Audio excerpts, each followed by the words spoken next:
Hello everyone, welcome back to my channel free medical education. I am doctor Harjis. आज हम बात करेंगे caesarean section के बारे में, जो बहुत ही इम्पॉर्टेंट टॉपिक है और उसके साथ साथ ये एक बहुत ही कॉमन एक सर्जिकल प्रोसीजर है जो बहुत ज़्यादा हॉस्पिटल्स में परफॉर्म किया जाता है। अगर बात करें हम आज टाइम की, इस टाइम हॉस्पिटल्स में ये प्रोसीजर बहुत ज़्यादा किया जाता है और ये एक सर्जिकल प्रोसीजर है।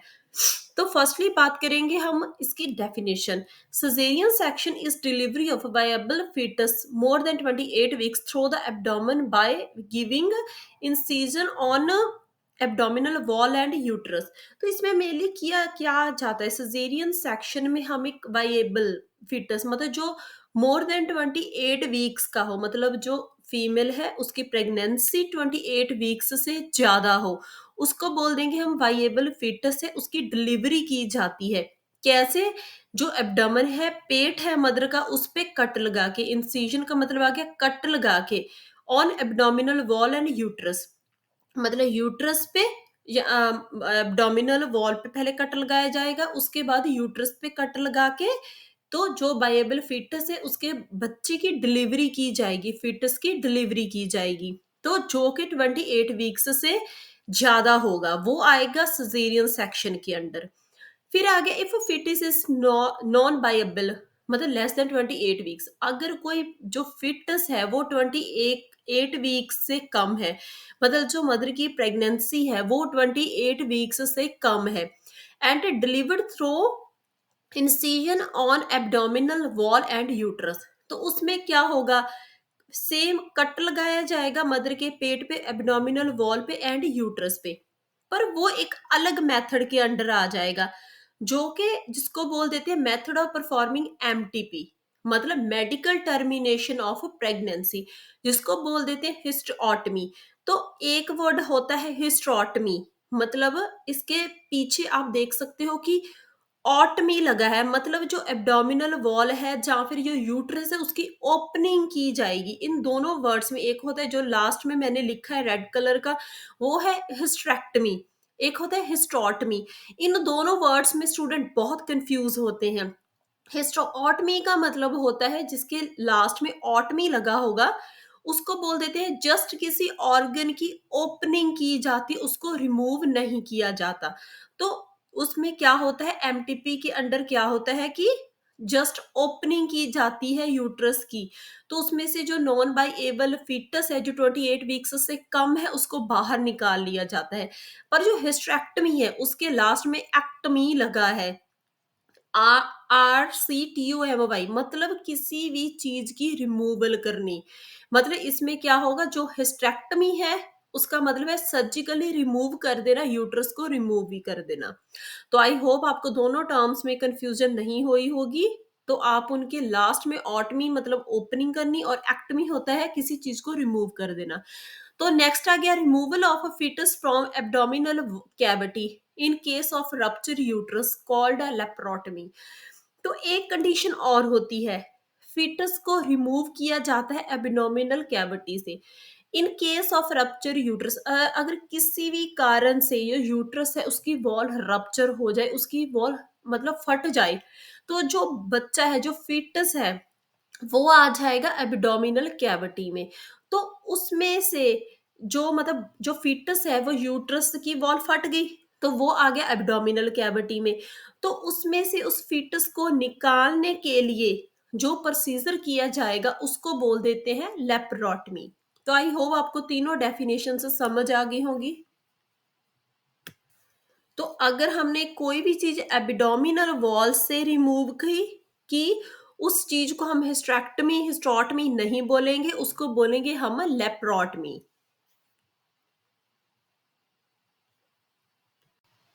तो नेक्स्ट हम बात करेंगे इंडिकेशंस ऑफ सिजेरियन सेक्शन, मतलब क्या कंडीशंस है, क्या इंडिकेशंस होती हैं जिसमें हमने मतलब फीमेल का सिजेरियन सेक्शन है वो करना पड़ता है। मतलब जो सिजेरियन सेक्शन है, मतलब कि जो फीटस 28 वीक्स से ज्यादा है, वायबल है, तो उसकी हमने डिलीवरी करवानी है, वो आता है सिजेरियन सेक्शन के अंडर। अगर बेबी नॉन वायबल है, मतलब 28 वीक्स से कम है, तो वो आएगा एमटीपी के under, medical termination of pregnancy hysterotomy. तो इन दोनों टर्म से कंफ्यूज मत होना। तो फर्स्टली हम बात करें मैटरनल इंडिकेशन, मतलब मदर की साइड से क्या प्रॉब्लम्स आती हैं, क्या कंडीशंस होती हैं कि सिजेरियन सेक्शन करना पड़ता है। तो फर्स्ट आ गया सेफेलोपेल्विक डिस्प्रपोर्शन, सीपीडी।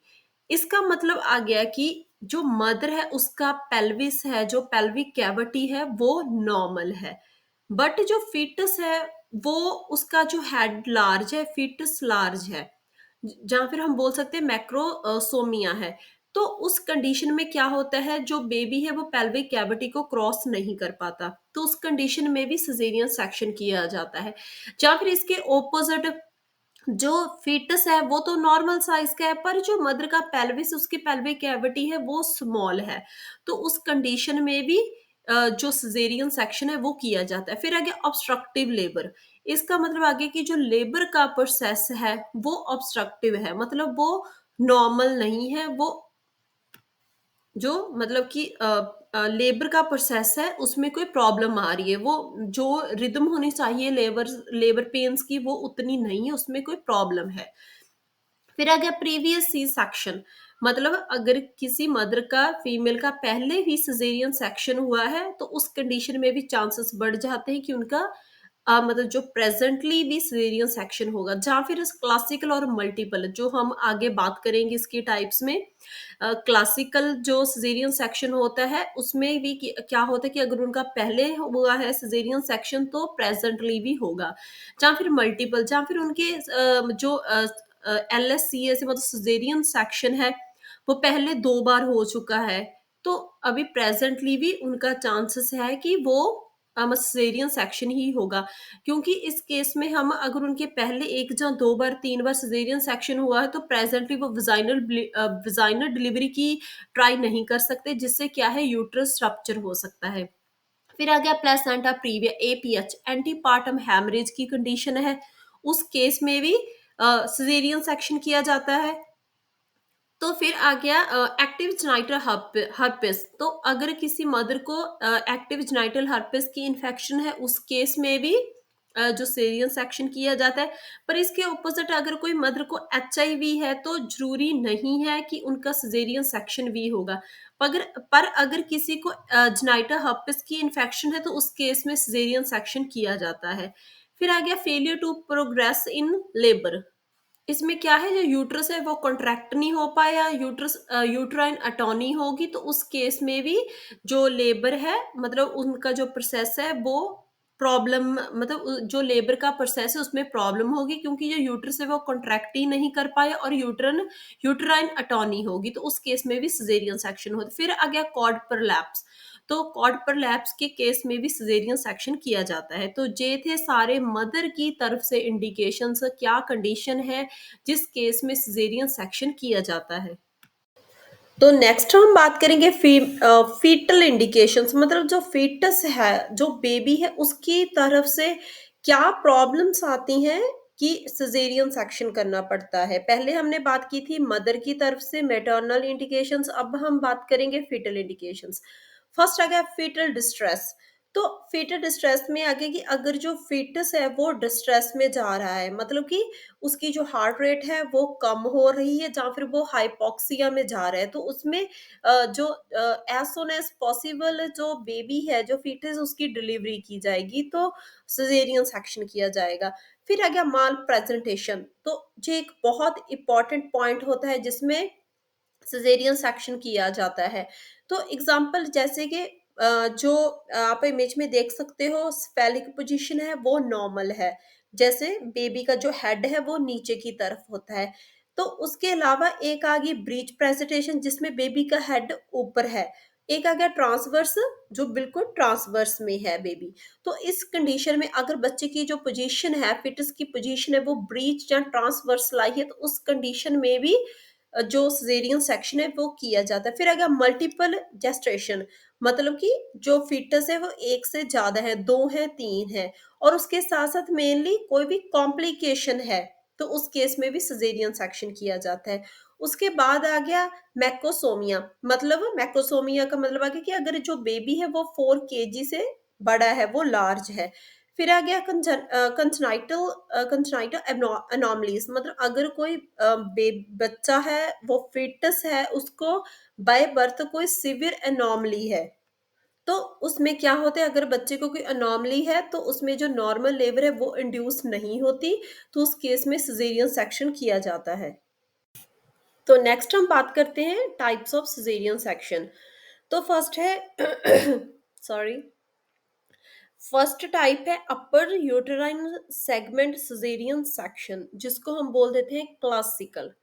तो जो फर्स्ट है, मतलब कि अपर सेगमेंट, अपर यूटेराइन सेगमेंट, मतलब जो फर्स्ट इमेज आप देख सकते हैं, जिसपे फर्स्ट लिखा है, वो है अपर यूटेराइन सेगमेंट सिजेरियन सेक्शन, जिसको क्लासिकल सिजेरियन सेक्शन भी बोला जाता है। तो ये है इसकी फर्स्ट टाइप। तो इसमें क्या होता है, जो कट लगाया जाता है, आप देख सकते हो, ये वर्टिकल है, बिल्कुल वर्टिकल है, मतलब कि जो यूट्रस के अपर सेगमेंट, जो ऊपर वाला सेगमेंट है, वहां पे वर्टिकल कट लगाया जाता है। Whenever classical cesarean section is done, अगर एक बार क्लासिकल सिजेरियन सेक्शन हो गया, next time if female conceives pregnancy, अगर वो नेक्स्ट टाइम दोबारा से प्रेग्नेंट होती है, you have to do repeat caesarean section, तो उनका दोबारा भी क्लासिकल, मतलब सिजेरियन सेक्शन ही होगा। सेकंड टाइम हम मतलब नॉर्मल वजाइनल डिलीवरी नहीं ट्राई कर सकते, क्योंकि उसमें क्या है, यूटेराइन रप्चर होने के चांसेस बढ़ जाते हैं। तो क्लासिकल आ गया, मतलब अपर सेगमेंट में वर्टिकल कट लगाया जाएगा। अगर क्लासिकल सिजेरियन सेक्शन एक बार हो गया, अगर सेकंड टाइम वो प्रेगनेंसी कंसीव करती है मदर, तो तब भी उनका सिजेरियन सेक्शन ही होगा। क्योंकि इसका एक डिसएडवांटेज भी होता है कि, तो इसमें मेनली होता क्या है, इसका डिसएडवांटेज क्या होता है कि जब सेकंड टाइम मदर प्रेग्नेंट होती है, तो जो जब लेबर इंड्यूस होती है, जो मतलब यूट्रस का अपर पार्ट होता है, वो बहुत ही एक्टिवली कॉन्ट्रैक्ट करता है। जो अपर पार्ट होता है यूट्रस का, जब लेबर इंड्यूस होती है, तो वो बहुत एक्टिवली कॉन्ट्रैक्ट करता है, तो जो स्कार होता है, मतलब जो वर्टिकल स्कार बना हुआ है, उससे क्या है कि जो यूट्रस रप्चर होने के चांसेस बढ़ जाते हैं। क्योंकि इसका जो मेन डिसएडवांटेज यही होता है, अगर हम second time vaginal delivery try करेंगे, तो उसमें यूटेराइन रप्चर हो सकता है। क्योंकि जब लेबर इंड्यूस होगी, तो जो अपर पार्ट है यूट्रस का, वो एक्टिवली मतलब बहुत एक्टिवली कॉन्ट्रैक्ट करता है, तो उसकी वजह से जो यूट्रस है वो रप्चर हो सकता है। तो अगर हम बात करें, तो सेकेंड टाइप है lower uterine segment caesarean section, LSCS, जो कॉमनली सबसे ज्यादा एलएससीएस जो सेकेंड टाइप है, जे ही प्रेफर की जाती है। तो इसमें आप देख सकते हो, इसमें जो कट है वो लोअर सेगमेंट में, यूट्रस के लोअर सेगमेंट में हॉरिजॉन्टल, आप इमेज में देख सकते हो, हॉरिजॉन्टल इंसिजन कट लगाया जाता है। Whenever L S C S done, अगर एक बार किसी फीमेल का किसी भी इंडिकेशन की वजह से सिजेरियन सेक्शन हो गया, मतलब एलएससीएस हो गया, next time if a female conceives of pregnancy, अगर नेक्स्ट टाइम वो प्रेगनेंसी कंसीव करती है, not necessary to repeat a caesarean section, जरूरी नहीं है कि सेकंड टाइम भी उसका ऑपरेट ही होगा, सिजेरियन सेक्शन ही होगा। You can try a vaginal delivery, हम वजाइनल डिलीवरी भी ट्राई कर सकते हैं। इसका मेन रीजन क्या होता है कि जो हमने फर्स्ट में बात की थी, जो मतलब अपर सेगमेंट में सिजेरियन सेक्शन था, उसमें यूटेराइन रप्चर के चांसेस होते थे। आप ध्यान से सुनना, जो फर्स्ट टाइप थी अपर यूटेराइन सेगमेंट सिजेरियन सेक्शन, उसमें जो कट था वो वर्टिकल था, क्योंकि जब भी उसमें चांसेस थे यूटेराइन रप्चर होने के, क्योंकि जब लेबर इंड्यूस होती है, तो जो अपर पार्ट होता है यूट्रस का, वहां पे मतलब जो कॉन्ट्रैक्ट करता है, वो एरिया एक्टिवली कॉन्ट्रैक्ट करता है। पर जो लोअर सेगमेंट है, वो सिर्फ डायलेट करता है जब मतलब लेबर इंड्यूस होती है, जो लोअर पार्ट है यूट्रस का, वो सिर्फ कॉन्ट्रैक्ट करता है। इसीलिए जो कट है लोअर सेगमेंट में लगाया गया एलएससीएस में, वो हॉरिजॉन्टल होता है, तो उसमें यूटेराइन रप्चर होने के चांसेस बहुत कम होते हैं। इसीलिए हम मतलब जो गायनाकोलॉजिस्ट है, वो सेकेंड है वजाइनल डिलीवरी अगर पॉसिबल है, उसको मतलब ट्राई कर सकते हैं। तो आई होप आपको समझ आ गया होगा कि जो फर्स्ट अपर यूट्राइन सेगमेंट सिज़ेरियन सेक्शन है, उसमें जो कट है वो वर्टिकल होता है, और जब जो लेबर पेन्स है वो इंड्यूस होती है, लेबर इंड्यूस होती है, तो अपर पार्ट कॉन्ट्रैक्ट करता है। उससे क्या है, यूटेराइन रप्चर होने के चांसेस बढ़ जाते हैं। पर जो सेकंड है, lower uterine segment caesarean section, इसमें जो कट है वो हॉरिज़ॉन्टल होता है, क्योंकि जो लोअर पार्ट होता है, जब लेबर इंड्यूस होती है तो वो सिर्फ डायलेट करता है, तो इसीलिए यूटेराइन रप्चर के चांसेस नहीं होते, कम होते हैं। तो उस केस में वेजाइनल डिलीवरी वो ट्राई की जाती है। अगर हम मतलब कॉस्मेटिकली बात करें, जो अपर सेगमेंट जो क्लासिकल सिजेरियन है, मतलब जिसमें कट है वो वर्टिकल लगाया गया, वो थोड़ा विजिबल रहता है। पर अगर हम बात करें एलएससीएस की, अगर लोअर यूट्राइन सेगमेंट में कट लगाया है, हॉरिजॉन्टल कट लगाया है, तो वो कॉस्मेटिकली मतलब विजिबल नहीं होता। तो इसीलिए इसका थोड़ा एडवांटेज भी है कि इसमें एक तो कट दिखाई नहीं देता, ऊपर से इसमें सेकंड टाइम जो वेजाइनल डिलीवरी है, हम उसको ट्राई कर सकते हैं। तो नेक्स्ट है जे भी दोनों जो टर्म्स हैं हम बात करेंगे, जी बहुत इंपॉर्टेंट टर्म्स हैं। फर्स्ट है, एक टर्म होती है इलेक्टिव सिजेरियन सेक्शन, एक होती है emergency caesarean section. Elective caesarean section का मतलब क्या होता है? प्लान्ड बिफोर लेबर बिगिंस, मतलब जो मदर की या फिटस की पहले से ही, मतलब जो डॉक्टर हैं उन्होंने मतलब पता लगा लिया कि कोई भी इंडिकेशन ऐसी है, पहले से ही उनको पता है कि ये प्रॉब्लम आ रही है, या जो बेबी है वो फिटस है वो 4 केजी से ज़्यादा मैक्रोसोमिया है, या फिर यूट्रस है, मतलब जो पेल्विक कैविटी है वो स्मॉल है, मतलब कोई भी इंडिकेशन है मैटरनल की तरफ से या फिटस की तरफ से, तो उन्होंने पहले से ही प्लान कर लिया कि सिज़ेरियन सेक्शन ही करना पड़ेगा। तो ये आ गया इलेक्टिव, मतलब पहले से ही प्लान होता है, अभी लेबर जो पेन्स हैं वो लेबर इंड्यूस नहीं हुई। फिर आ गया इमरजेंसी, आप इनके नाम से कंफर्म कर सकते हैं। इमरजेंसी मतलब कोई भी चीज़ इमरजेंसी में की गई, मतलब done during labour due to complications.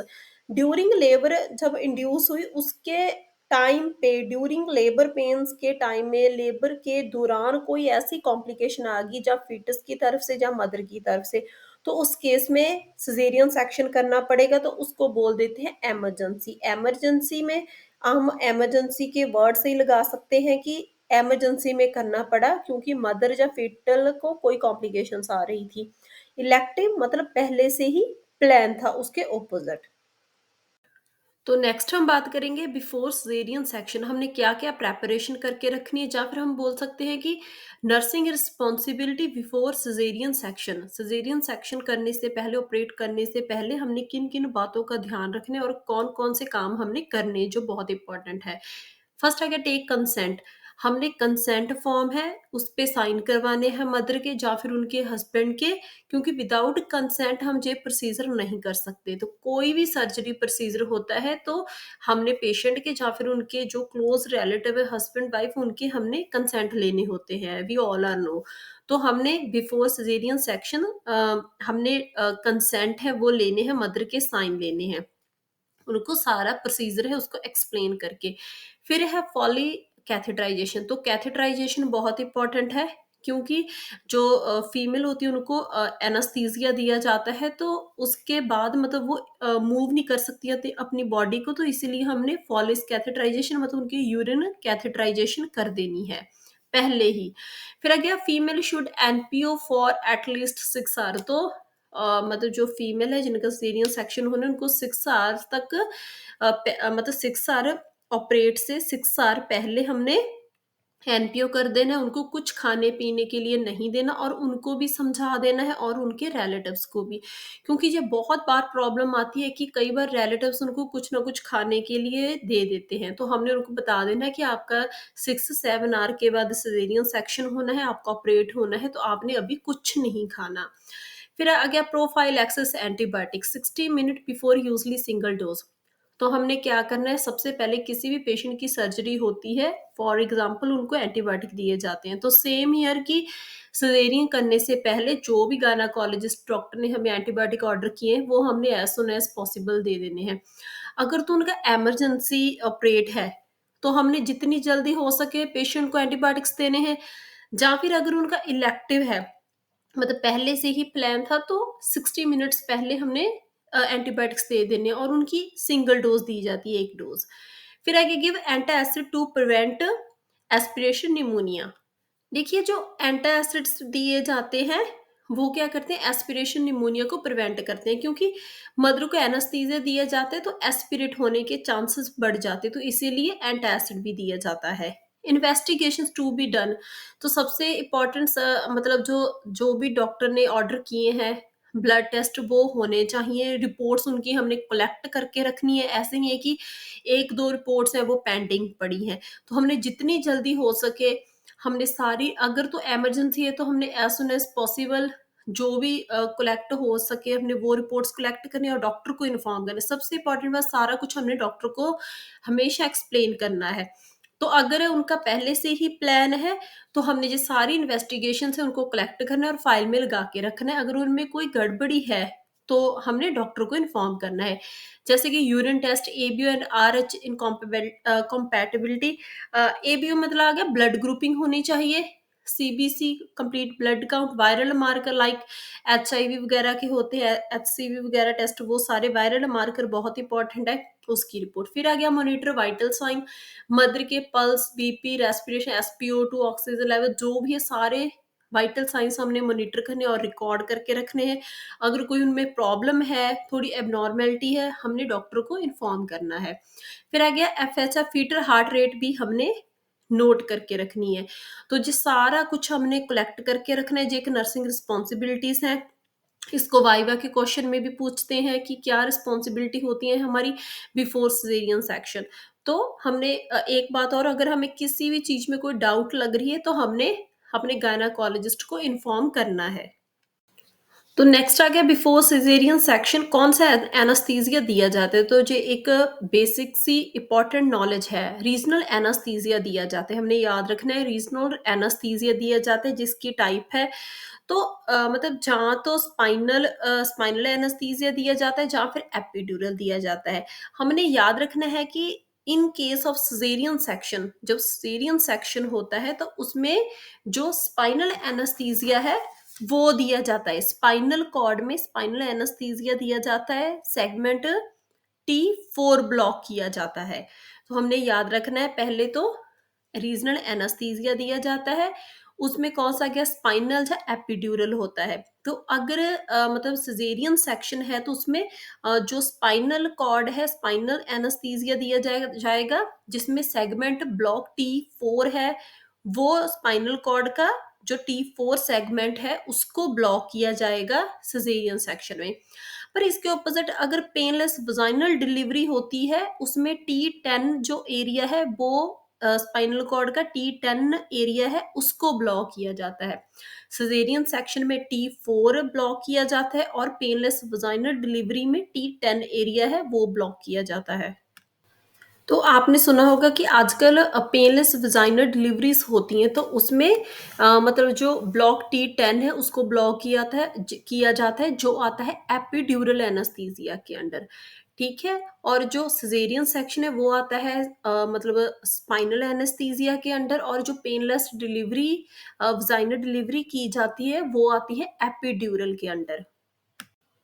तो नेक्स्ट आ गया पोजीशन ऑफ पेशेंट। जब किसी फीमेल का सिजेरियन सेक्शन होता है तो उनकी ऑपरेशन थिएटर में क्या पोजीशन होनी चाहिए।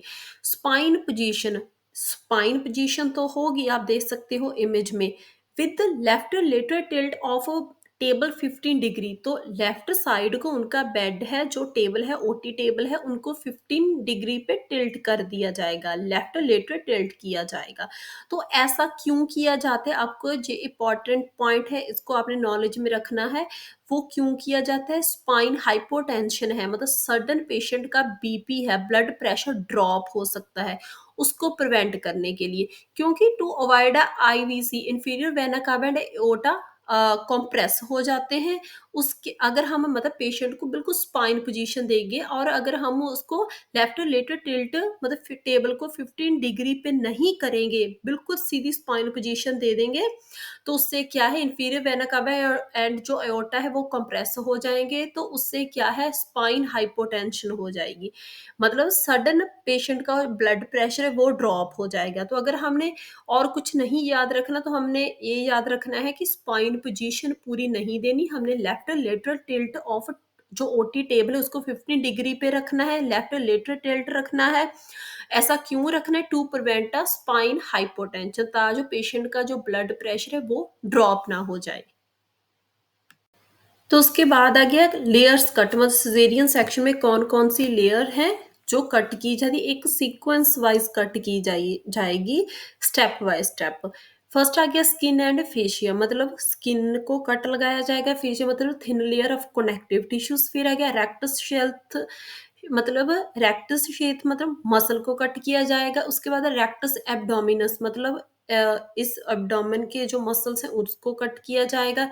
फिर आ गया फेशिया एंड पेरिटोनियम तक पहुँचा जाएगा, उसके बाद रिट्रैक्ट ब्लैडर को रिट्रैक्ट किया जाएगा और उसके बाद देन यूटेराइन वॉल को कट किया जाएगा।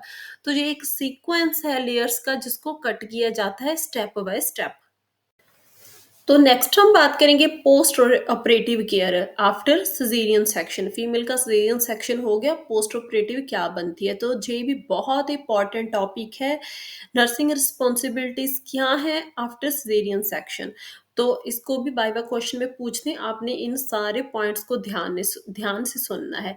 फर्स्ट है क्या, not allowed only for 6 hour. जब भी किसी फीमेल का सिजेरियन सेक्शन हो गया उसके बाद 6 आवर्स तक हमने उनको खाने पीने को कुछ नहीं देना।